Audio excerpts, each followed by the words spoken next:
Let me show you one of my favorite ways to add movement over your dominant chords.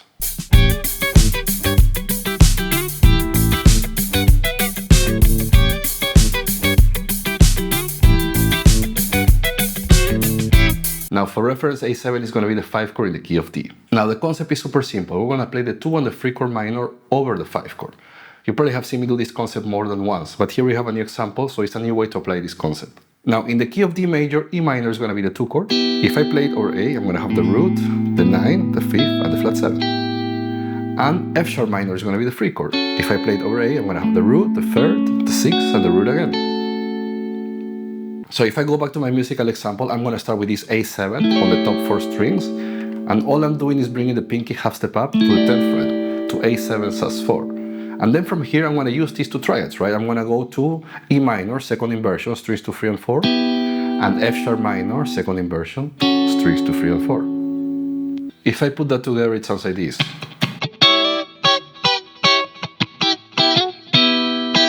Now you can create a nice practice exercise out of this example. First of all, learn your E minor and F sharp minor triads all over the fretboard. Here's how they sound on the top 3 strings and the strings to 3 and 4. I have E minor to F sharp minor, E minor, F sharp minor, and E minor, F sharp minor. Strings to 3 and 4, E minor, F sharp minor, E minor, F sharp minor, E minor, and F sharp minor. The next thing you can do is just grab any dominant chord that you like. Well, we're playing over A7, so any A7 chord that you like. For example, I'm going to go to this A7. Top 4 strings, flat 7, 3rd, 5th, root. And the next step is going to be to superimpose that E minor and F sharp minor over this A7 in all the possible inversions that you know. So you can sound something like this.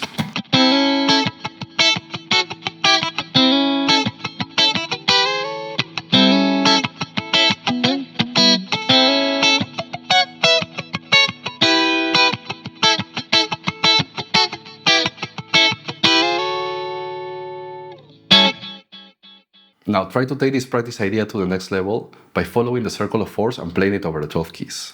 So here's the way that I will approach it. Circle of 4s, 12 o'clock. Let's start with C7. C7 is going to be the 5 chord in the key of F major. And in the key of F major, G minor is going to be the 2 chord, and A minor is going to be the 3 chord. So the first thing that I will do is I will learn the G minors and A minors all over the fretboard. An example here, strings 1, 2, and 3 is going to sound like this. G minor, A minor, G minor, A minor, G minor, and A minor. Next step is going to be to play any dominant chord that you like, in this case any C7 chord, and then just apply these 2 triads over C7. So here's an example. I'm not going to play a C7, but I'm going to play a C9. It's just a C7 with an extra note, right? And then I'm going to bring that G minor and A minor. For example, I go to this one, and I go to this one. And here I can create a groove.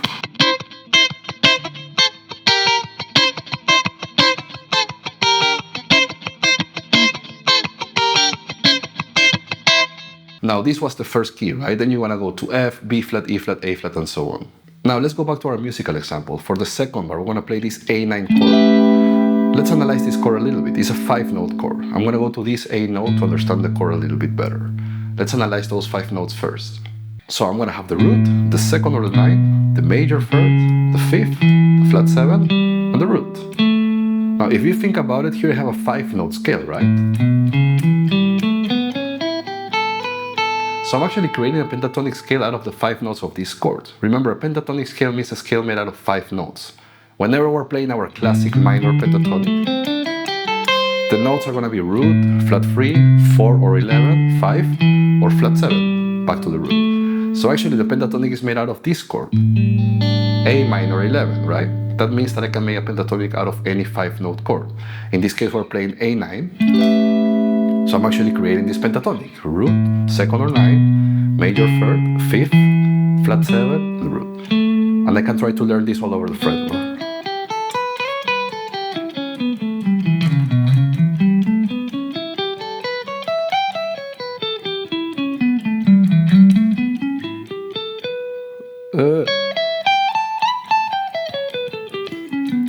I think I remember it.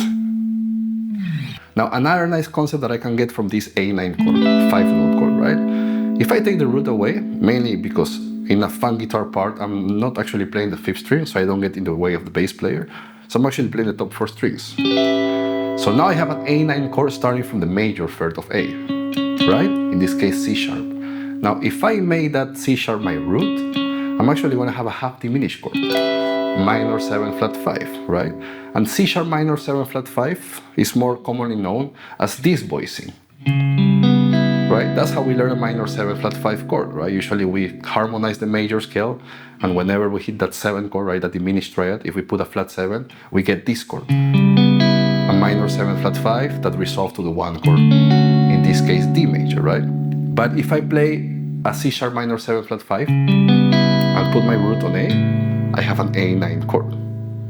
So this shape that we learned for our half diminished chords at the beginning, on the top 4 strings is actually this shape. All I'm doing is putting my bass on A and I have an A9. Now we can take this concept a little bit further. We're actually going to end up in the beginning of the video. Look what happens here.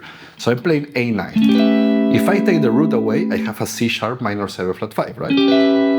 But if I take that major third away, I have an E minor triad. That was actually the 2 chord in the key of D. So here I have that sound of the A9 chord just using an E minor triad. And the idea is that anytime you play an E minor triad, that is the 2 chord, and the bass is on the 5 chord, in this case A, I have the sound of the flat 7, the 9, and the 5th. You can see it in this voicing too, C sharp minor 7 flat 5, I take that C sharp note away, that is the major third of A, and I have an E minor triad. Right? E minor over A, root, flat 7, 9, and 5th. Now let's go back to the musical example. So I'm going to play that A9 on the top 4 strings. Right? Now if I put my pinky in the 14th fret of the high string, I'm going to have an A13 chord. And to finish, I'm just going to play a double stop. I'm going to slide from the flat 3 of A and the 6 or 13, half step up to the flat 7 and the major 3. That bar sounds like this. Now if I put those parts together, at the end I have this.